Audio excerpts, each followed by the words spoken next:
पुन्हा एक वार सर्वांना ख्रिस्ताच्या प्रेमळ आणि सुमधुर नावामध्ये सलाम. मी पास्टर सुमित बोरगे आजच्या सत्रामध्ये आपल्या सर्वांचं स्वागत करत आहे. शाबास शाळेच्या दालनामध्ये आपल्या सर्वांचं स्वागत करून आमच्या दालनामध्ये उपस्थित असलेले जे सदस्य आहे यांचा मी परिचय करून देत आहे. आपल्यामध्ये रविवारचं सत्र चालवणारा मी स्वतः आहे, ज्याचं शीर्षक आहे हे देवा किती वेळ. सोमवारचं सत्र चालवण्यासाठी आपल्यामध्ये पास्टर अरुण जगताप आहेत. सलाम. माझ्याकडे सोमवारचं सत्र आहे. तसंच आपल्याकडे पास्टर सचिन माने आहेत आणि ते मंगळवारचं सत्र चालवणार आहेत. धन्यवाद. त्याचप्रमाणे आपल्यामध्ये पास्टर किशोर उमाप आहेत, जे बुधवारचं सत्र चालवणार आहेत. ख्रिस्तात आपला सलाम. आणि गुरुवार आणि चर्चा सत्रावर प्रकाश टाकणारे आपल्यामध्ये पास्टर नंदू खाजेकर आहेत. सलाम. यावेळेस आपल्या आजच्या धड्याकडे वळण्या अगोदर आपण सर्वजण प्रार्थना करूया आणि मी विनंती करतो पास्टर किशोर उमाप यांना का ते आपल्याला प्रार्थनेमध्ये चालवतील. आपण प्रार्थना करूया. पवित्र पवित्र स्वर्गीय परमेश्वरा, नीतिमान देवा, प्रभू आम्ही तुला धन्यवाद देतो, तुझी स्तुती करतो आजच्या दिवसाबद्दल. आणि देवापा, आजच्या या शाबास शाळेच्या धड्याच्या विचार सत्रामध्ये आम्ही जात असताना प्रभू आम्हाला तुझ्या पवित्र आत्म्याचं मार्गदर्शन तू दे. देवाची प्रीती आमच्यासाठी कशी प्रगट झाली आहे प्रभू, आणि प्रभू तू आमच्यावर किती प्रेम करतोस या सर्व वचनातून देवापा आम्ही आजचा विषय हाताळत असताना परमेश्वरा तर आम्हाला सहाय्य कर. उपस्थित आम्हा सर्व सेवकांना आशीर्वाद तू दे आणि यातून येणारं जे ज्ञान आहे ते इतरांसाठी आणि आम्हा सर्वांसाठी एक उपयुक्त असू दे, कारण ही प्रार्थना येशू ख्रिस्ताच्या नामात केली आहे.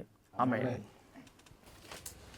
पुन्हा एक वार आपल्या धड्याला आपण सुरुवात करत असताना मागील धड्याचा मागोवा घेत आहोत.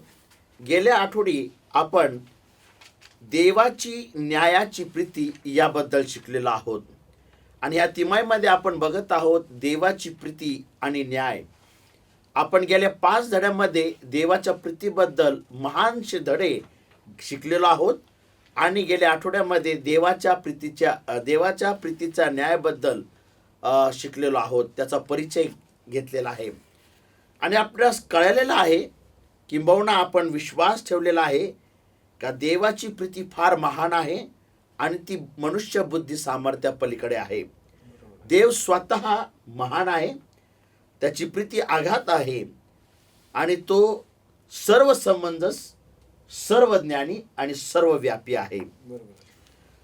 आणि म्हणून आजच्या सुवर्ण वचनाकडे आपण आपली नजर टाकूया. प्रगटीकरण याचा 21वा अध्याय आणि 4थं वचन. प्रगटीकरण याचा 21वा अध्याय आणि 4थं वचन. तो त्यांच्या डोळ्यांचे सर्व अश्रू पुसून टाकील. यापुढे मरण हे नाही, शोक, रडणे व कष्टही नाहीत, कारण पहिले होऊन गेले आहेत. फार सुंदर अभिवचन प्रेषित योहान प्रगटीकरणाच्या 21व्या अध्यायात 4थ्या वचनामध्ये आपल्यासाठी नमूद करत आहे. हा आहे परमेश्वर जो अश्रू पुसून टाकणारा आहे.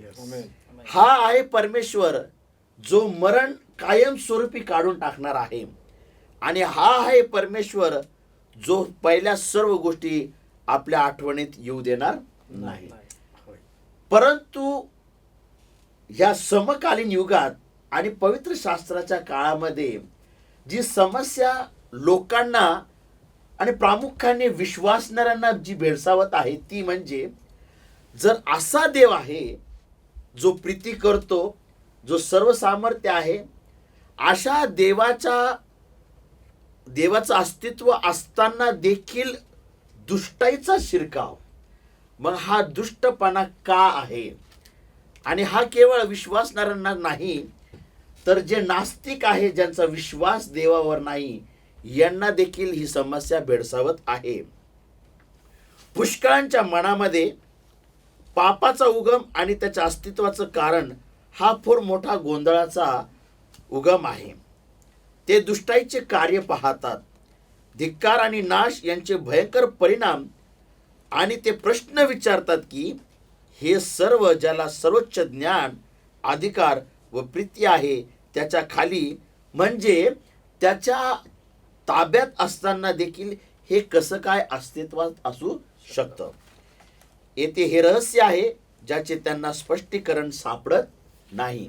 आणि देवाचे आभार मानूया का आजचा धडा आपल्याला स्पष्ट करणार आहे का पापाचं मूळ कारण काय आहे. आणि मग आजचे आपले जे दालनामध्ये उपस्थित पाळक लोक आहेत ते आणि पवित्र आत्मा आपल्याला प्रगट करणार आहे का पापाचा उगम काय आहे, पाप या जगात कसं आलं आणि पापाची सुरुवात आणि त्याला कारणीभूत कोण आहे. पुष्कळदा असा मनामध्ये प्रश्न येतो का निर्माण करणारा देव स्वतः पापाच्या उगमाला कारणीभूत आहे. बऱ्याच जणांसंग चर्चा करत असताना असाही प्रश्न आलेला आहे का पाळक साहेब, जर देवाने लुसिफराला बनवलंच नसतं तर पाप या जगात आलंच नसतं. अशा काही प्रश्नांची उत्तरं आज परमेश्वर पवित्र आत्म्याद्वारे आणि उपस्थित धड्याद्वारे आपल्याला सोडेल अशी प्रार्थना आपण करूया.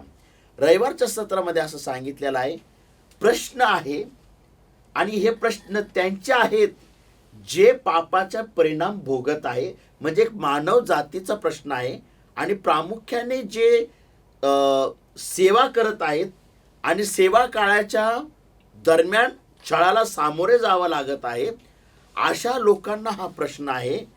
हे देवा अजून किती वेळ. आणि बऱ्याच गोष्टी आपल्या समजेपलीकडे आहे, त्याच्यापैकी ही एक गोष्ट आहे. आणि म्हणून आज धडा आपल्याला सांगणार आहे का पापाचा उगम परमेश्वर आहे का सैतान आहे. आणि म्हणून इथं काही वचनं आपल्यासमोर आहेत. योब 30:26, इर्मया 12:1, इर्मया 13:22, मलाकी 2:17 आणि स्तोत्र 10वा अध्याय आणि 1 वचन. ही वचने दुष्टाईची समस्या मानवी अनुभवाच्या आघाडीवर कशी आणतात, मनुष्याला काय वाटतं पापाच्या समस्येबद्दल, हे ह्या वचनामध्ये दिलेलं आहे. उदाहरणार्थ जर योबाचं घ्यायचं, पवित्र शास्त्र योबाला सादर करतं का तो सरळ आणि सात्विक होता, पण तरी देखील त्याच्यावर दुष्ट परिणाम झालेला आहे. त्याची लेकरं मेलेली आहेत, त्याची जनावरं मेलेली आहेत, त्याची शेतीबाडी जळलेली आहे आणि त्याच्या मनात देखील हा प्रश्न आहे.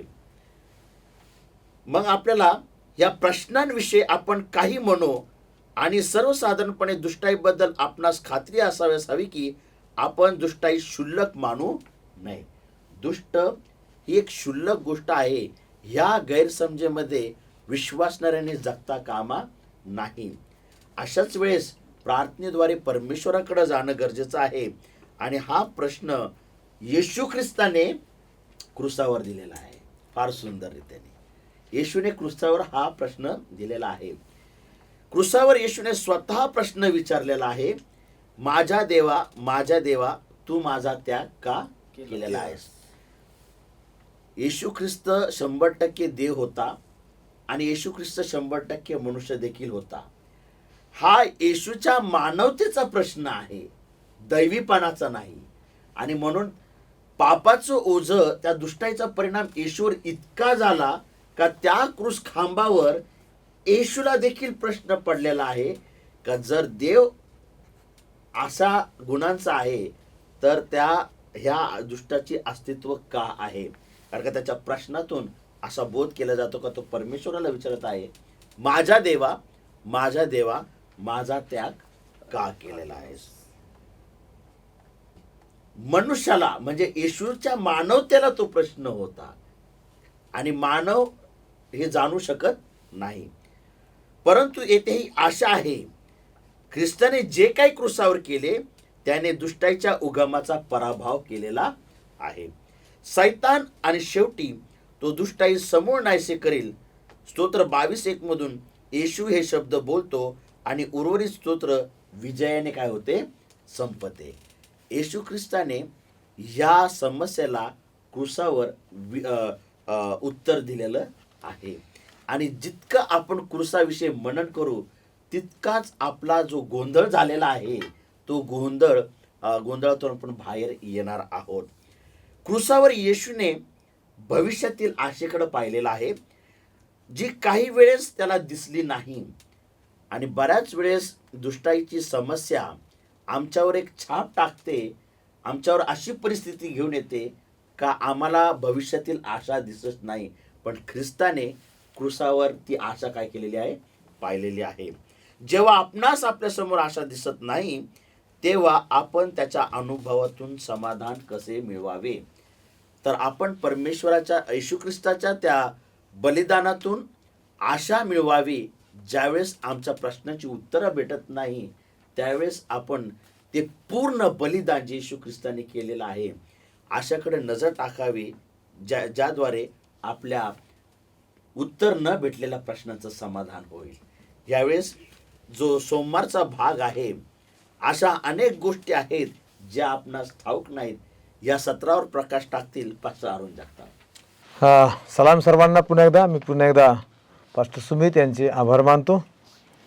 आपण सोमवारच्या भागाकडे जाणार आहोत. त्यामध्ये म्हटलेलं आहे, शीर्षक आहे, अशा अनेक गोष्टी आहेत ज्या आपणास ठाऊक नाहीत. इतिहास जर बघितला प्रियांनो, तर इतिहासाचा सुरुवात इतिहासाची जरी दुष्टाईने झालेली आहे, परंतु त्याचा विजय मात्र प्रीतीने झालेला आहे. आपण पाहतो की आत्ताच पास्टर सुमित यांनी येशू ख्रिस्ताचं उत्तम उदाहरण दिलं की तो मत्तयाचा 27 अध्याय 46 वचनामध्ये म्हणतो की माझ्या देवा माझा त्याग का केलास. हे मानवतेचे शब्द आहेत. अगदी त्याच प्रकारे इयोब 7व्या अध्यायामध्ये परमेश्वराशी वाद घालत आहे की हे संकट माझ्यावरती का आलेलं आहे. परंतु आपण जर इयोबाचा पहिला आणि दुसरा अध्याय जर बघितलं तर आपल्याला माहित आहे की इयोबावरती संकट आलेले आहेत आणि संकटाचं कारण आम्हाला माहित आहे, परंतु संकटाचं कारण इयोबाला माहित नाही. आणि म्हणून तो म्हणत आहे की हे संकट माझ्यावरती का आलेलं आहे. प्रियानो, आम्ही इयोबाच्या जागेवर स्वतःला सादर करा. त्या काळी इयोब होता, आज आम्ही आहोत. तो सात्विक होता, धार्मिक होता आणि देवाचा सेवक होता. आम्ही सर्वजण देवाचे सेवक आहोत. आमच्यावरती संकट येतात, आमच्यावरती अडचणी येतात, परंतु त्या का येतात याची माहिती आम्हाला नाही, परंतु देवाला माहीत आहे. आणि देवाची योजना, संकट हे माणसाच्या नाशासाठी नाही, तर माणसाला परिपूर्ण करण्यासाठी आहे. एक्झॅक्टली. जसं आपण पाहतो की सोनं भट्टीमध्ये टाकतात. आम्हाला असं वाटतं की देव आमच्यापासून दूर आहे, परंतु सोनं जेव्हा भट्टी टाकतात, सोनार मात्र त्या सोन्यापासून दूर नसतो. सोनार त्या ठिकाणीच असतो. जरी संकट आमच्यावरती असतं, देवाने आम्हाला सोडलेलं नाही. इयोबाला असं वाटतं की देवाने मला सोडलं. मी जर इतका धार्मिक आहे, एवढा माझ्यामध्ये माझी चांगली वागणूक आहे, मी देवाशी जडून आहे, तर मग देवाने मला सोडलं की काय. परंतु तसं नाही प्रियानो. मग देव त्याला इयोब याचा 38 अध्याय आणि 1 ते 12 वचनामध्ये तो देव त्याला पटवून देत आहे. पहिलं आणि दुसरं वचन जर तुम्ही वाचलं प्रियानो, त्याच्यामध्ये देव त्याला म्हणतो, त्याला उत्तर दिलेले आज्ञानाचे शब्द, दिव्य संकेतावर अंधार पाडणार हा कोण. तू इतका बोलतो जेव्हा तुला इतके थोडे ठाऊक आहे. म्हणजे देव त्याला सांगत आहे की तुला काहीच माहिती नाही, जे काही घटना घडत आहेत याची तुला जाणीव नाही. आणि देव त्याला पुन्हा 4थ्या वचनामध्ये म्हणतो की पृथ्वीचा पाया जेव्हा घातला तेव्हा तू कोठे होतास, तुला काय माहित नाही. मग जेव्हा इयोबाला सत्य समजतं प्रियानो, 42 अध्याय आणि 3ऱ्या वचनामध्ये इयोब त्याला म्हणतो, परमेश्वराला म्हणतो की मला समजत नाही ते मी बोललो. काय म्हणतो तो, मला समजत नाही किंवा मला माहिती नाही असं मी बोललो. माझ्या आटोक्याच्या बाहेरचे अद्भुत आहे हे आता मला कळलं आहे. म्हणजे जे काही घटना घडतात प्रियानो आमच्याही जीवनामध्ये, जेव्हा आम्हाला देवाचं बीज जे तुमच्या आणि माझ्याकडे देवाने दिलेलं आहे ते आम्हाला जगामध्ये घेऊन जायचं आहे. आणि जेव्हा जगामध्ये आम्हाला गोष्टी द्यायच्या आहेत, आम्हाला माहीत नाही आम्हाला देव कसं चालवणार आहे, पण संकट येणार आहेत, अडचणी उद्भवणार आहेत आणि देव आमची परीक्षा घेणार आहे. प्रत्येकाची परीक्षा होणार आहे. देव मोहात टाकत नाही, तर देव परीक्षेमध्ये टाकतो. आणि परीक्षा ही आमच्या हितासाठी आहे, आमच्या कल्याणासाठी आहे. आणि ते आम्हाला जगाला पटवून द्यायचं आहे. आम्हाला जगाला हे सांगायचं आहे की आम्ही इयोब आहोत. आम्ही सर्वजण कोण आहोत, म्हणजे ज्याच्याकडे तुम्हाला वचन घेऊन जायचं आहे तोही इयोब दाखवा त्याला. कारण लोकांना कधी कधी संकट आले की लोक देवापासून दूर होतात प्रेरणो. योब देवापासून दूर झालेला नाही. आणि जगाला हे पटवून द्या की संकटातून जेव्हा बाहेर आला तर देवाने त्याच्यासाठी काय केलेलं आहे. संकटामध्ये योब 19 अध्याय 26 वचनामध्ये म्हणतो की माझं शरीर छिन्न भिन्न झालं, माझं अस्तित्व जरी नाही राहिलं तर मी माझ्या डोळ्याच्या विरहित देवाला पाहिजे. म्हणजे हे शब्द आम्हाला लोकांकडून तयार करून घ्यायचे आहेत. आणि कारण का की आम्हाला जगाला हे पटवून द्यायचं आहे की आम्हाला काहीच माहीत नाही, ज्या घटना घडतात हे आमच्या आवाक्याच्या बाहेरच्या असतात, परंतु देवाला सर्व माहीत असतात. आणि म्हणून प्रियानो, मला या छोट्याशा धड्यातून हे सांगायचं आहे की आमच्या जीवनामध्ये अशा अनेक घटना घडणार आहेत की त्या घटनेचं रहस्य आम्हाला माहीत नाही, पण देवाला माहीत आहे. आणि देव ते समजण्यासाठी तुम्हाला सर्वांना सहाय्य करो आणि मदत करू. आमेन. फार उत्तम पास्टर जगताप.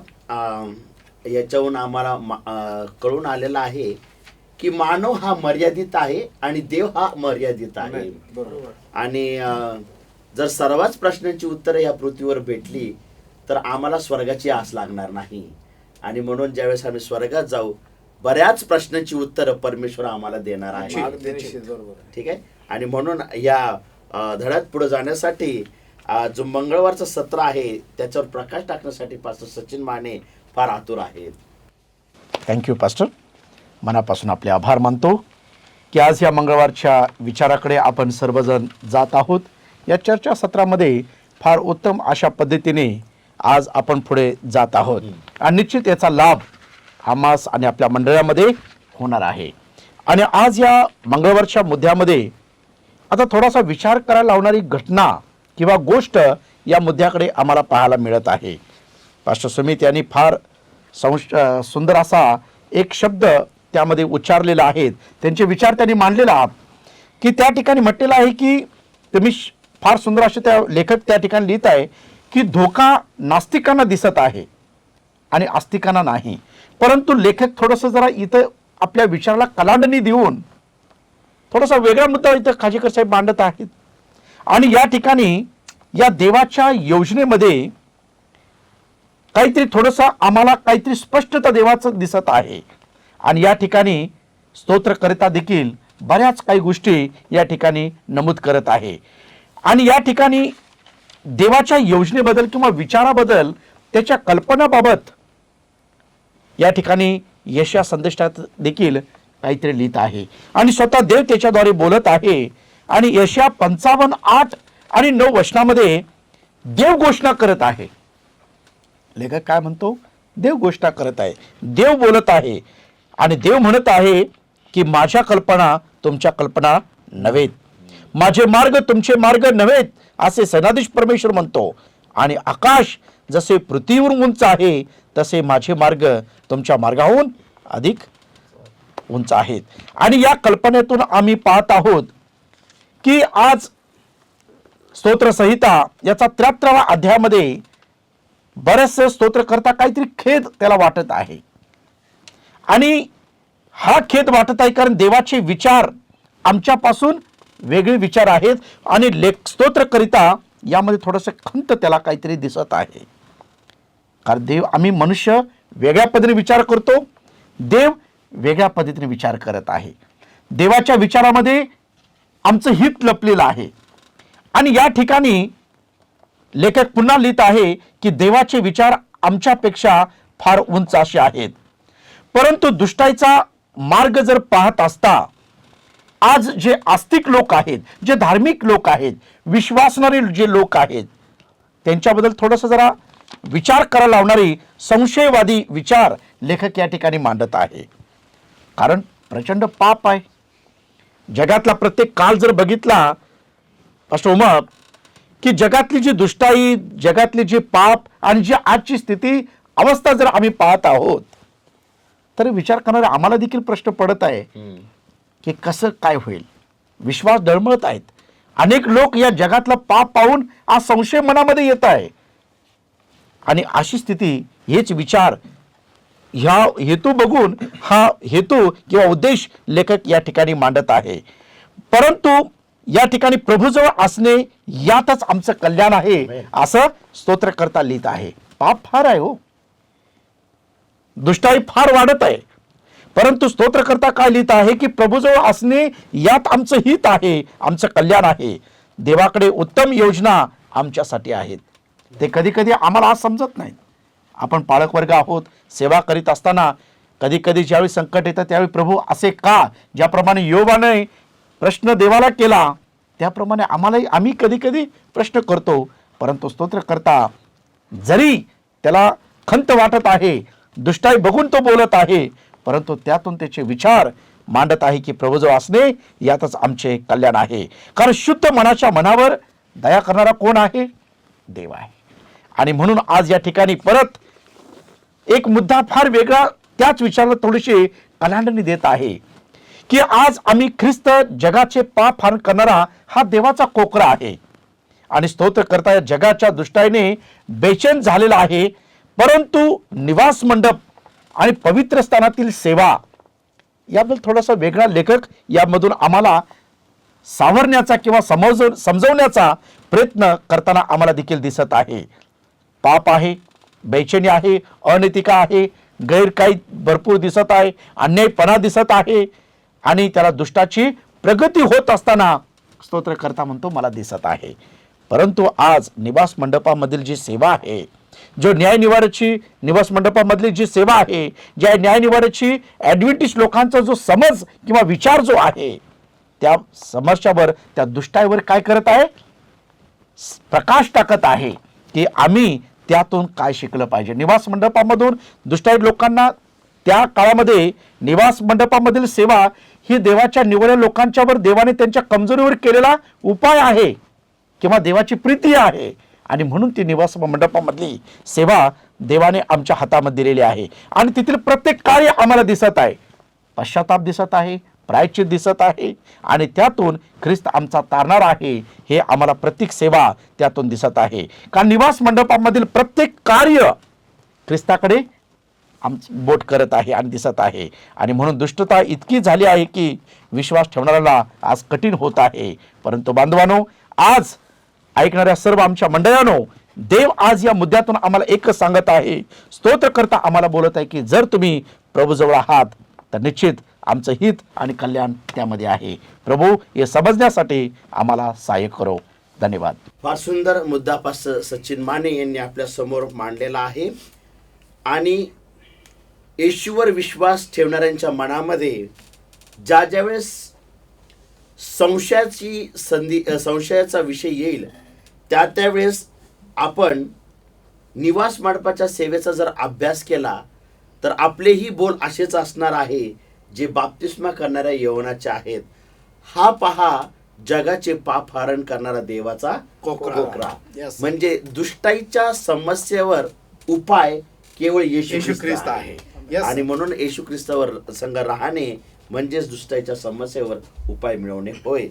ह्या चर्चासत्रामध्ये पुढे जाण्यासाठी जे बुधवारचं सत्र आहे यावर प्रकाश घेऊन येत आहेत पास्टर किशोर उमाप. धन्यवाद पास्टर सुमित. यावेळेस आपण बुधवारच्या सत्रामध्ये आपण जात आहोत आणि आपल्याला माहीत आहे की दुष्टाईची जी समस्या आहे या समस्येवर आपल्याला बचाव कसा करायचा आहे. आणि म्हणून आजच्या ज्या सत्राचं जे नाव आहे की स्वइच्छेने केलेला बचाव, संरक्षण त्याला म्हटण्यात आलेलं आहे. पवित्र शास्त्र देवाच्या काही गोष्टी आपल्याला प्रगट करतं आणि मग त्याच्यामध्ये देवाचे काही मार्ग आहेत, देवाचे काही विचार आहेत. आणि म्हणून दुष्टाईच्या समस्या या जगामध्ये वाढत असताना या समस्या सोडवण्यासाठी काही एक मार्ग आहे आणि त्याला स्वइच्छेने केलेला बचाव असं म्हटण्यात आलेलं आहे. आणि म्हणून स्वइच्छेचा बचाव हा जो दृष्टिकोन आहे हा मनुष्याला दिलेल्या स्वतंत्र निवडीच्या गैरवापराचा परिणाम आहे. आणि मग दुष्टाईसाठी देवाला आपल्याला दोष देता येत नाही. परंतु दुष्टाईचा हा परिणाम जी काही स्वतंत्र निवड देवाने चांगल्या कारणासाठी मनुष्याला दिली होती त्याचा गैरवापर आहे. मग देवाने अशी स्वतंत्र निवड का दिलेली आहे याच्या बाबतीमध्ये एक लेखक आहे ज्यांचं नाव आहे C.S. लेविस यांनी लिहिलेलं आहे की त्याच्या पुस्तकामध्ये मियर ख्रिश्चॅनिटी म्हणून पेज नंबर 52 या पुस्तकामध्ये त्यांनी लिहिलेलं आहे की जे स्वातंत्र्याची जी निवड आहे जी ती जरी दुष्टाई शक्य करते पण अशी एक गोष्ट आहे की जी कुठल्याही प्रकारची प्रीती किंवा चांगुलपणा किंवा आनंद यास शक्य करते. यंत्रवत जग आहे. मानव प्राणी यंत्राप्रमाणे काम करतात. त्यांची निर्मिती करणे वास्तविकपणे योग्य नाही.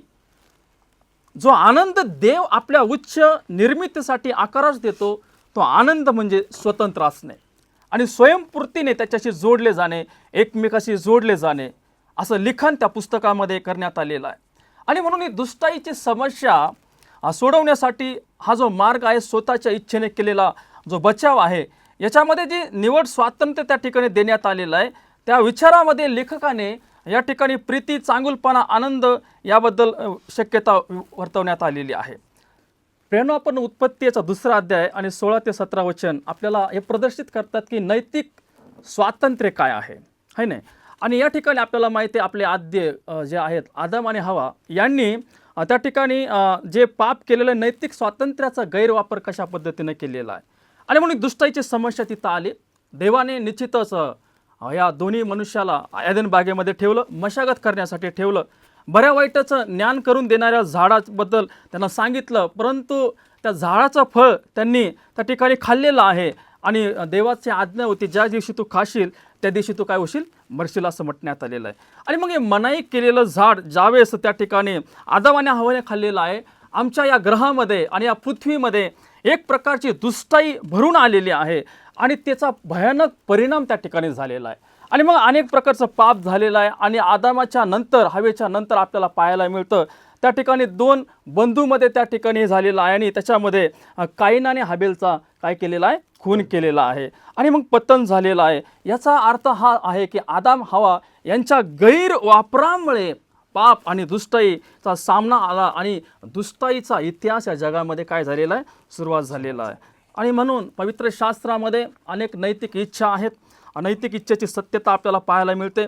अनुवादाच्या पुस्तकामध्ये लिहिलेलं आहे. त्या ठिकाणी परमेश्वर त्या ठिकाणी बोलत आहे. यहोशवा याचा 24वा अध्याय आणि 14 ते 15 वचनामध्ये लिहिलेलं आहे. यहोशवाने आपली स्वतःची इच्छा देवाला दाखवली की मी आणि माझं घरानं त्या ठिकाणी परमेश्वराच्या सेवेसाठी जाणार आहे, आम्ही परमेश्वराचं भय धरणार आहे.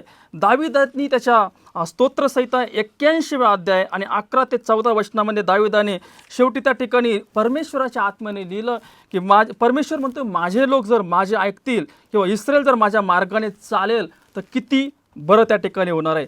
त्यावेळेस मी त्याच्या वैराचा त्या ठिकाणी बचाव करेल.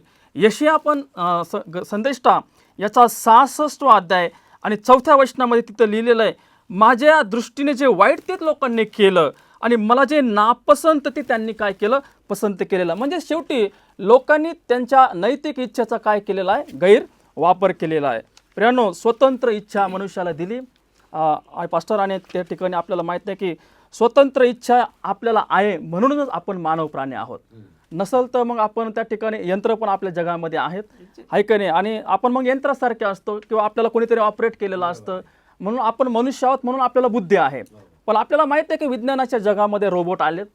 आणि हे रोबोट, इथं एक उदाहरण दिलेलं आहे की सोनी कॉर्पोरेशन ही जी कंपनी आहे तिने एक रोबोट कुत्रा त्या ठिकाणी निर्माण केला आणि ह्या कुत्र्याचं नाव होतं यबो. पण आता हा तांत्रिक आहे आणि निश्चितच तो नॉर्मल कुत्र्यासारखा तो आजारी पडत नाही, त्याच्यामध्ये तो घाण पण करत नाही किंवा तो दंश पण करत नाही आणि त्याला इंजेक्शनचे वगैरे बऱ्याच गोष्टीची काही नाही गरज नाही. पण अशा ठिकाणी जर आम्ही आमच्या वैयक्तिक रक्तमांसाचा कुत्रा जर त्या ठिकाणी वापरला तर त्या ठिकाणी कसं वाटेल, ते जरा वेगळं होणार आहे. आणि म्हणून असं नाही. म्हणून निवड करण्याची जी स्वातंत्र्य आहे ते चांगल्या प्रकारे देवाने आम्हाला दिलेलं आहे आणि देवाने आम्हाला त्याला हवं तसं काय केलेलं आहे, उत्पन्न केलेलं आहे. आणि निवड स्वातंत्र्य आणि बुद्धी देऊन देवाने आम्हाला त्या ठिकाणी आमच्या स्वइच्छेचा बचाव करण्यासाठी देवाने आम्हाला सहाय्य केलेलं आहे. फार सुंदर पास्टर उमा, या सत्रावर तुम्ही फार सुंदर मुद्दे आणि प्रकाश टाकलेला आहे. निवड स्वातंत्र्याची कुवत देऊनच मनुष्याची निर्मिती झालेली आहे आणि परमेश्वराची इच्छा आहे का त्याच्यावर प्रीती करत असताना आपण आपल्या निवड स्वातंत्र्याचा उपयोग करावा. आपण पाहिलेला आहे का त्याच निवड स्वातंत्र्याचा गैरउपयोग करून या जगात पापाचा परिचय करून देण्यात आलेला आहे. फार सुंदर तुम्ही हा मुद्दा वापरलेला आहे.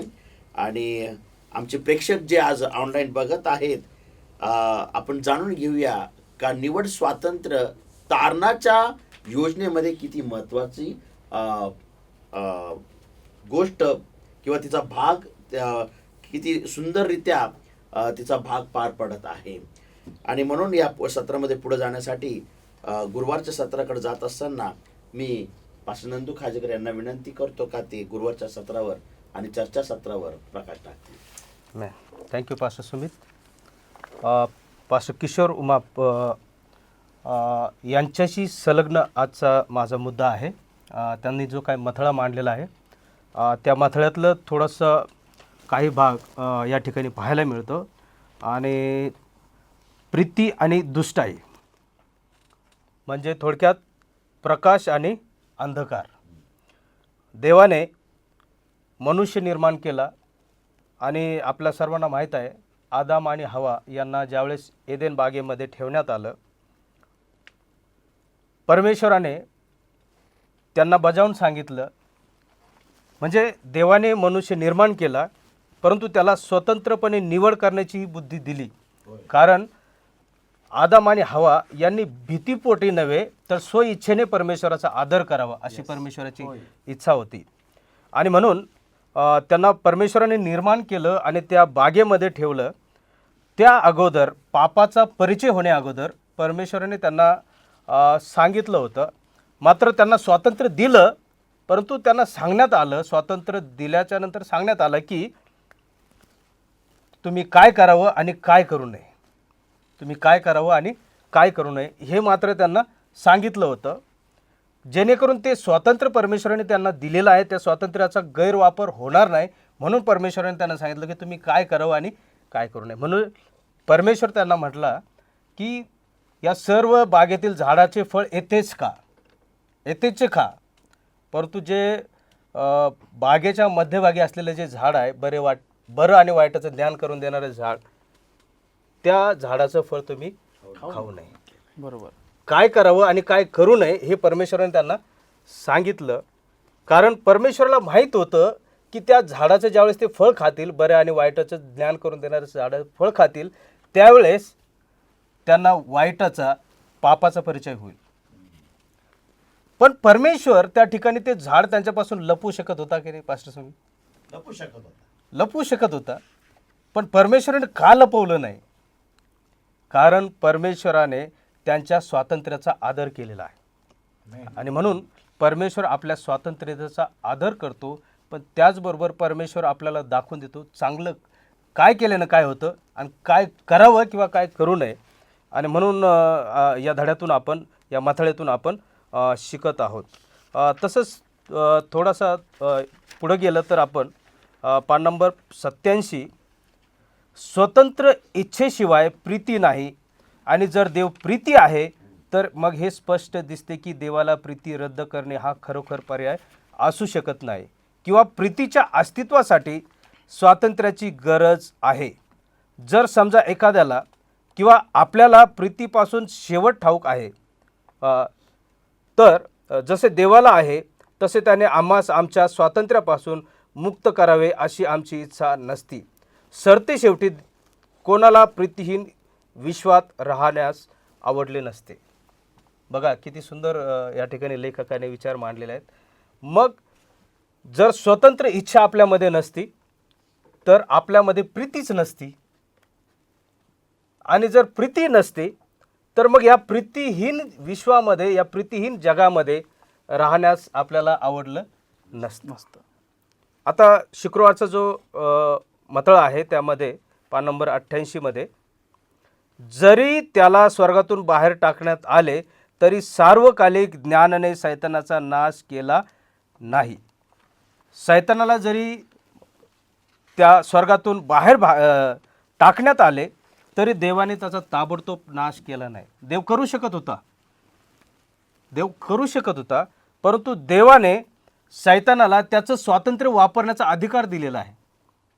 आणि मग नंतर पाहतो आपण की आदाम आणि हवा यांना फसवण्यात आलं आणि अशा बऱ्याचशा गोष्टी आहेत. तरीसुद्धा परमेश्वराने त्याचं स्वातंत्र्य त्याला वापरू दिलं आहे. कदाचित आपण एखादं रॉबर्ट ज्यावेळेस बनवतो आणि त्या रॉबर्ट जर गैरवापर करत आहे तर आपल्याकडे त्याचा विलाज असतो, कारण आपण त्याला बनवलेलं आहे आणि आपण त्याचं काहीतरी बॅटरी काढून, काहीतरी त्याचं कुठलं तरी वायर कट करून त्याला आपण तिथं थांबवू शकतो, तो त्याची दुष्टाई थांबवू शकतो. असं देखील परमेश्वर करू शकत होता, पण परमेश्वराने त्याच्या स्वतंत्रतेचा आदर केलेला आहे. आणि म्हणून हे अशासाठी की जर उदाहरण जर घेतलं, प्रीती केल्यानेच त्या प्रीतीचा काय भेटतो, रिस्पॉन्स भेटतो, प्रतिसाद भेटतो. जर प्रीती केली तर त्या प्रीतीचा प्रतिसाद भेटावा. देवाने आमच्यावर प्रीती केली आणि त्याच प्रीतीच्या अपेक्षा तो आमच्याकडून करतो. म्हणून त्याने आपल्याला काय केलेलं आहे, विचाराचं स्वातंत्र्य दिलेलं आहे. आणि म्हणून इथं पुढं आपण बघूया, स्वर्गाचे व जगाचे रहिवासी पापाची वृत्ती आणि परिणाम ग्रहण करण्यास तयारीत नव्हते, म्हणून त्यांना सैतानाच्या नाशामधील देवाचा न्याय दिसला नाही. सैतानाच्या नाशामध्ये त्यांना देवाचा न्याय दिसला नाही. म्हणून प्रियजन हो, आपल्याला जे स्वातंत्र्य देण्यात आलेलं आहे ते स्वातंत्र्य आपण दवडू नये अशी देवाची इच्छा आहे. फार सुंदर पास्टर खाजेकर. आणि शेवटच्या ह्या सत्रामध्ये मला आणखीन एक मुद्दा अधिक टाकायला आवडेल, तो म्हणजे देवाने मनुष्याला त्याच्या प्रतिरूपाचं तयार असं केलेलं आहे. बाकीच्या 6 दिवसात देवाने इतर प्राणी मात्र तयार केले. बरोबर. आणि देवाने हा विचार करू शकला असता का मी मानवाला ह्या निर्माण झालेल्या कुठल्याही जनावराच्या प्रतिरूपात तयार करू शकला असता, पण परमेश्वराने त्याच्या स्वातंत्र्य निवडीची उपयोग केला आणि मनुष्याला त्याच्या प्रतिरूपात काय केलेलं आहे, निर्माण केलेलं आहे. देव स्वातंत्र्य आहे आणि म्हणून त्याच्या प्रतिमेचा तयार झालेल्या मानवाला देखील त्यांनी स्वातंत्र्य दिलेलं आहे. इथपर्यंत का स्वातंत्र्य देताना देखील त्यांनी आपला हात आखडून काम केलेलं नाही. तर जे स्वातंत्र्य देवाचं आहे त्याच स्वातंत्र्य त्यांनी आम्हाला निर्माण केलेलं आहे. आणि जसं की तुम्ही म्हणला का प्रीतीच प्रीतीला प्रतिसाद देऊ शकते, तसंच देवाच्या स्वातंत्र्याला आमच्या स्वातंत्र्याचा प्रतिसादाची गरज आहे. आणि तो योग्य पद्धतीने देणं ही परमेश्वराची अपेक्षा आहे. आणि अधिक विचारामध्ये पाहायला जर गेलो, कदाचित जर देवाने सैतानाला त्याच वेळेस मारलं असतं तर जे दूत होते स्वर्गामध्ये, देवदूत होते ते, बरोबर आहे, जे दूत होते त्यांच्या मनात देवाच्या कठोरतेविषयी आणखी वाढ झाली, भीती वाढली असती. बरोबर. आणि मग जे आज दूत देवाची महिमा किंवा भक्ती अगदी स्वातंत्र्यरित्या करत आहे, मग ते स्वातंत्र्यरित्या त्यांना करता आली तर भीतीपोटे का देव जर त्याची आज्ञा मोडणार अशी शिक्षा करतो तर त्यांच्या मनात एक भीती निर्माण झाली आहे. आणि म्हणून योहान 4:24 मध्ये असं म्हणलेलं आहे का देवाच्या उपासकांनी त्याची उपासना खऱ्या मनाने आणि खऱ्या अंतकरणाने करावी. तर खऱ्या अंतकरणात आणि खऱ्या उपासकांना स्वातंत्र्य आहे.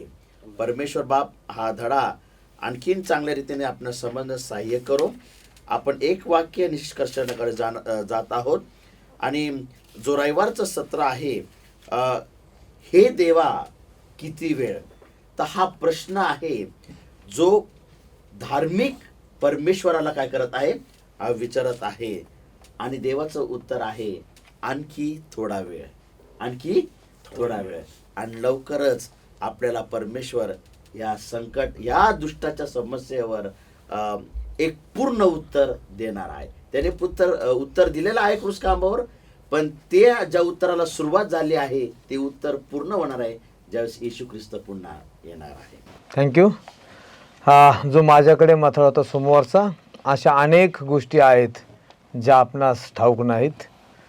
तर प्रियांनो, अशा अनेक घटना आमच्या जीवनामध्ये घडतात की ज्या आम्हाला समजत नाही. म्हणून आम्ही देवाच्या चांगुलपणावरती विश्वास ठेवला पाहिजे. आणि जी अडचण किंवा जी समस्या किंवा जे संकट आमच्यावरती आहे त्यातून देव आम्हाला निभावणार आहे हा विश्वास ठेवला पाहिजे. आमेन. या दुष्टाईच्या जगामध्ये किंवा या पापाच्या जगामध्ये, पापमय जगामध्ये आम्ही वावरत असताना, राहत असताना आम्हाला भिण्याचं कारण काही नाही. यातून देखील लेखक आम्हाला स्पष्ट करत आहे. कारण पास्टर सुमित, पास्टर खाजेकर यांनी जो मथळा मांडलेला आहे, जो विचार चर्चेसाठी तुम्ही आणलेला आहात आणि विचार करणं लावणारी ही गोष्ट आहे की प्रत्येक गोष्टीमध्ये देवाची प्रीती आणि न्याय दिसलेला आहे आणि त्या स्वातंत्र्यामध्ये देखील देवाचा न्याय आणि देवाची प्रीती त्या ठिकाणी दिसलेली आहे. जगामध्ये स्तोत्रकर्ता लिहित आहे की अहंकार आमच्या गळातील हार बनलेला आहे, म्हटलेला आहे आणि म्हणून इतकं दुष्टाई वाढत आहे. परंतु देवाची प्रीती आणि देवाचा न्याय युगानुयुग आमच्याबरोबर राहणार आहे. याच विश्वासामध्ये आपण राहूया. धन्यवाद. आणि खरोखर जे निवडीचं स्वातंत्र्य परमेश्वराने आपल्याला दिलेलं आहे, याचा जर आपण गैरवापर केला तर निश्चितच दुष्टाई वाढतच राहणार आहे. परंतु दुष्टाईची समस्या जर आपल्याला सोडायची असेल तर निश्चितच आपल्या स्वातंत्र्य देवाने जे दिलेलं आहे त्याचा चांगला वापर आपल्याला करणं, सदुपयोग करणं फार चांगलं आहे. प्रीती आणि दुष्टाई, या दुष्टाईच्या जगामध्ये आम्हाला केवळ आणि केवळ प्रीती दाखवणं गरजेचं आहे, जेणेकरून दुष्टाईचं शेवट तर परमेश्वर प्रभू येशू ख्रिस्त करणार आहे. परंतु या दुष्टाईमध्ये जगत असताना प्रीतीच्या द्वारे आपण अनेक जण जे दुष्टाईमध्ये आहेत त्यांना आपण ख्रिस्ताकडे आणू शकतो. पुन्हा एक वार सर्वांचे मनापासून आभार मानतो. परमेश्वर बाप हा धडा आणखी चांगल्यारीत्या आपण समजण्यात यावा म्हणून आपल्याला प्रकाश मिळावा अशी आपण प्रार्थना करू. हा व्हिडिओ जर तुम्हाला आवडला असेल तर कृपया याला लाईक करा आणि आमच्या चॅनलला सबस्क्राईब करा आणि असेच आणखी व्हिडिओ बघण्यासाठी आमच्या बेल आयकॉनवर क्लिक करा. आणि आपल्याकडे जर काही प्रार्थना विनंती असेल तर कृपया कॉमेंटमध्ये पाठवा. अधिक संपर्कासाठी तुम्ही digitalwiu@gmail.com ह्या ईमेलवर आमच्याशी संपर्क साधू शकता. आणि हा व्हिडिओ इतरांसंगती शेअर करून किंवा सामायिक आपण करू शकता अशी आपणास विनंती आहे. या धड्याचा शेवट प्रार्थनेने केला जाईल. आपल्यामध्ये पास्टर सचिन माने आहे, त्यांना विनंती करतो का ते 2 शब्दाची प्रार्थना करतील. आपण प्रार्थना करूया. उद्धारक देवा, आम्ही तुझे आभार मानतो की आज या चर्चासत्रातून तुझा अनमोल ज्ञान तो आम्हाला दिलेला आहेस आणि म्हणून आज प्रभू देवाप्पा तो म्हटलेला आहेस की ज्ञानाअभावी माझ्या लोकांचा नाश होत आहे. परंतु देवाप्पा आज हे तुझं ज्ञान आम्हा इतरांच्या बरोबर तू आज सामायिक केलेला आहेस म्हणून आम्ही तुला धन्यवाद देतो. येशूच्या नावामध्ये प्रार्थना करतो देवाप्पा, तू ऐक. आमेन. पुन्हा एक वार धन्यवाद. आपण सर्व पुढच्या आठवडी एका नवीन धड्याने भेटणार आहोत. सर्वांना सलाम.